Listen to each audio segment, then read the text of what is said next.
right of takeoff. Nice.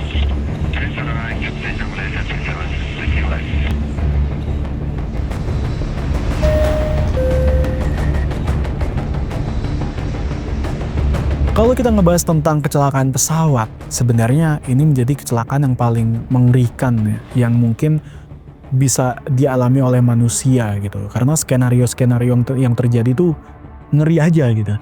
Dulu di Indonesia ada yang namanya kasus kecelakaan pesawat Adam Air. Itu rekamannya kalian bisa tonton lah di YouTube dan cukup merinding kalau mendengarnya, hingga kita bisa tiba-tiba teringat kematian. Tuh, ya kan? Seram sih, serem lah. Nah, selain di Indonesia itu ada kasus kisah Adam Air, di Malaysia juga ada. Yaitu hilangnya pesawat milik Malaysia Airlines dengan nomor penerbangan MH370 yang sempat menghilang. Pesawat ini sendiri memiliki tujuan dari Kuala Lumpur ke Beijing Capital International Airport. Dan di dalam pesawat tersebut itu ada 239 penumpang dari berbagai negara, termasuk kru kabin dan 2 pilot. Pesawat yang digunakan ini adalah Boeing 777-200ER. Bisa dibilang ini adalah salah satu pesawat komersial yang paling aman di dunia. Dan pilot yang memimpin penerbangan ini bernama Kapten Zahri Ahmad Shah. Ia adalah pilot senior dengan pengalaman lebih dari 18.000 jam terbang. Dan bisa dibilang rekam jejaknya cukup bersih dan ia dikenal sangat berpengalaman juga. So, ini adalah cerita dari hilangnya pesawat MH370.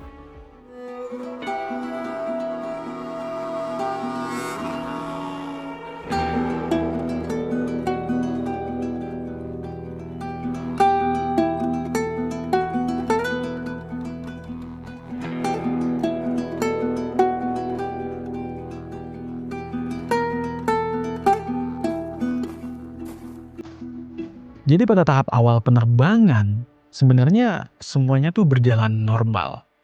Cuaca juga bagus ya, tidak ada laporan gangguan teknis. Pesawat juga naik ke ketinggian jelajah tanpa masalah. Tapi pada pukul 1.19 ketika pesawat itu mendekati batas wilayah udara Malaysia dan Vietnam, menara kontrol menerima pesan radio terakhir dari kokpit, yaitu "Good night Malaysian 370. Serem sih. 370, clear to right of takeoff. Nice. Kalimat itu terdengar biasa aja, tidak ada nada-nada panik lah.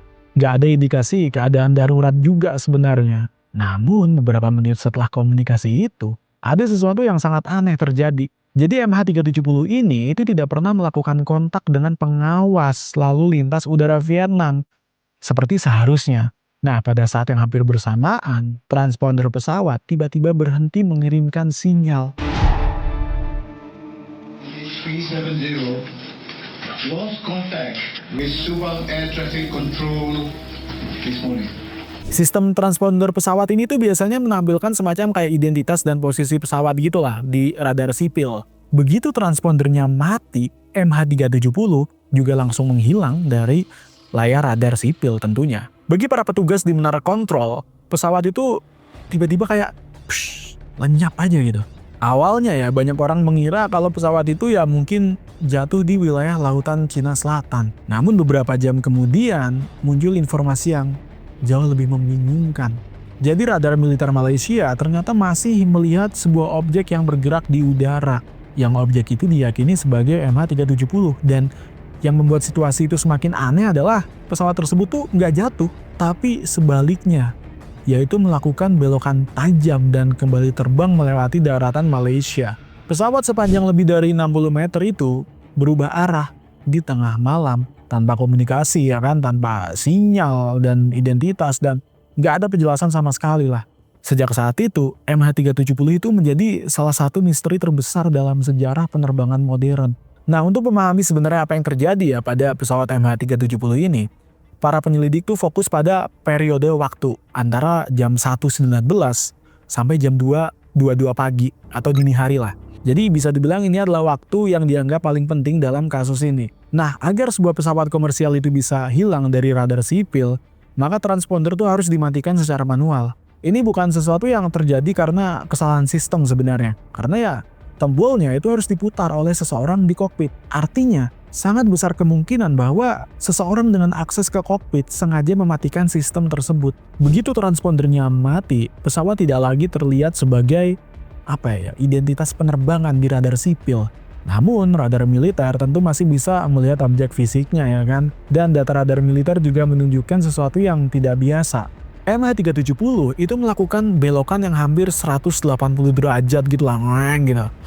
Nah, sampai pesawatnya kemudian terbang kembali melewati Semenanjung Malaysia menuju arah barat. Rute ini itu nggak masuk akal untuk penerbangan menuju Beijing. Ya memang nggak nyambung aja rutenya. Lebih aneh lagi, pesawat tersebut tuh terlihat terbang di sepanjang batas wilayah udara Malaysia dan Thailand. Jadi kan bertanya-tanya nih sebenarnya. Nah, dalam dunia aviasi militer, ini adalah teknik yang sebenarnya seringkali dikenal kalau misalkan sebuah pesawat tuh terbang tepat di garis perbatasan radar dua negara. Jadi kontrolernya itu mungkin ya mengira pesawat tersebut berada di wilayah negara lain. Hal ini akhirnya memperlambat respon militer gitu kan. So, manuver seperti ini bukan kebetulan, namun seringkali dibutuhkan pemahaman yang cukup detail ya kan tentang bagaimana sistem radar regional itu diatur. Setelah melewati wilayah sekitar Pulau Penang, pesawat tuh kembali mengubah arah, kali ini menuju barat laut, melewati Selat Malaka dan bergerak ke arah Laut Andaman. Jadi selama seluruh perjalanan ini itu tidak ada komunikasi radio dan sistem laporan otomatis juga berhenti mengirim data. Seolah-olah ada seseorang yang memang berusaha untuk menghilangkan semua jejak elektronik aja gitu.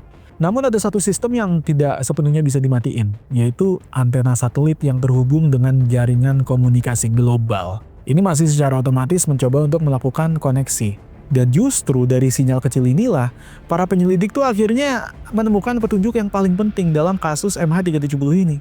Jadi ketika semua radar itu gagal melacak MH370, jadi para penyelidik mulai melihat data dari satelit milik perusahaan telekomunikasi Inggris, yaitu Inmarsat. Jadi satelit Inmarsat ini secara berkala melakukan semacam handshake gitu ya dengan sistem komunikasi pesawat. Sistem handshake ini itu tuh bukan komunikasi aktif dari pilot.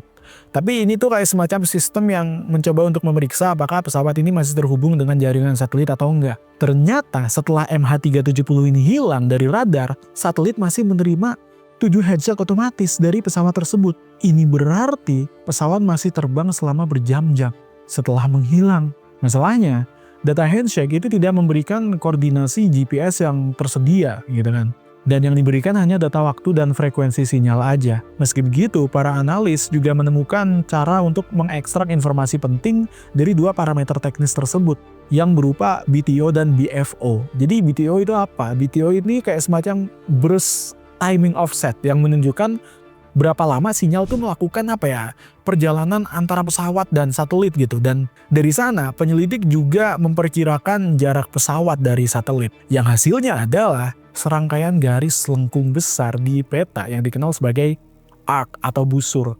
Nah, sementara itu BFO atau burst frequency offset ini berkaitan dengan efek Doppler, yaitu semacam perubahan frekuensi sinyal gitulah yang bisa menunjukkan ini pesawat tuh gerak mendekati atau menjauhi satelit sih sebenarnya gitulah. Ya pokoknya teknisnya gitu.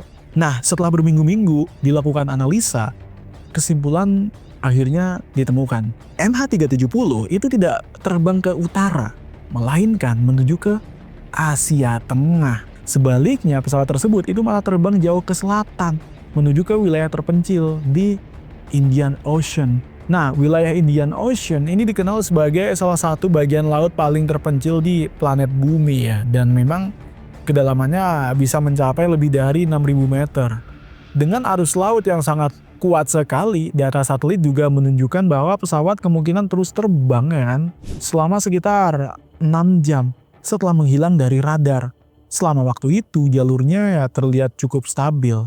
Hal ini membuat banyak penyelidik itu menduga bahwa autopilot itu masih aktif. Tapi pertanyaannya adalah, apa yang sebenarnya terjadi di dalam pesawat ini selama 6 jam gitu? Nah, salah satu teori yang paling sering dibahas itu adalah kemungkinan dekompresi kabin. Jadi kayak kalau misalkan kabin tuh kehilangan tekanan udara secara tiba-tiba, maka penumpang dan kru itu bisa kehilangan kesadaran karena kekurangan oksigen. Nah mungkin ya dalam skenario ini bisa aja pesawat tuh bisa aja terus terbang gitu kan dengan sistem autopilot sampai bahan bakarnya habis. Pada pukul 8.11 pagi akhirnya satelit menerima handshake terakhir. Nah, beberapa analis ya itu percaya bahwa ini momen ketika pesawat ini mungkin mulai kehilangan daya listrik karena kehabisan bahan bakar. Setelah itu, tentu tidak ada sinyal lagi. Dan MH370 kemungkinan jatuh ke laut di suatu tempat di Samudra Hindia. Namun, lokasi pastinya masih belum diketahui tentunya.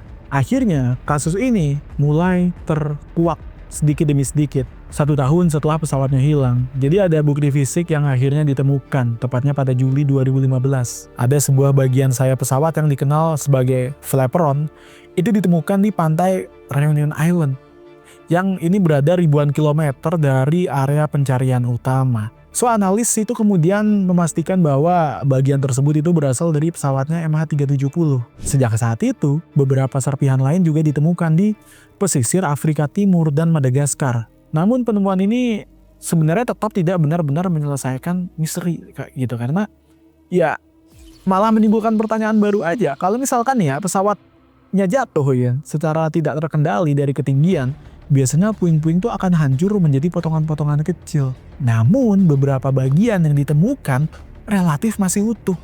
Hal ini memunculkan spekulasi dong bahwa mungkin aja pesawat ini tuh sempat menyentuh air dengan cara yang lebih terkendali. Di sisi lain, penyelidikan juga menyoroti latar belakang pilotnya gitu. Jadi mulai dilakukan screening ke pilot ini, yang dimana mereka menemukan data di simulator penerbangan milik Kapten Zahari Ahmad Shah. Di dalamnya terdapat simulasi jalur penerbangan yang menuju ke Samudra Hindia Selatan, yang mirip dengan jalur yang diperkirakan ditempuh oleh MH370.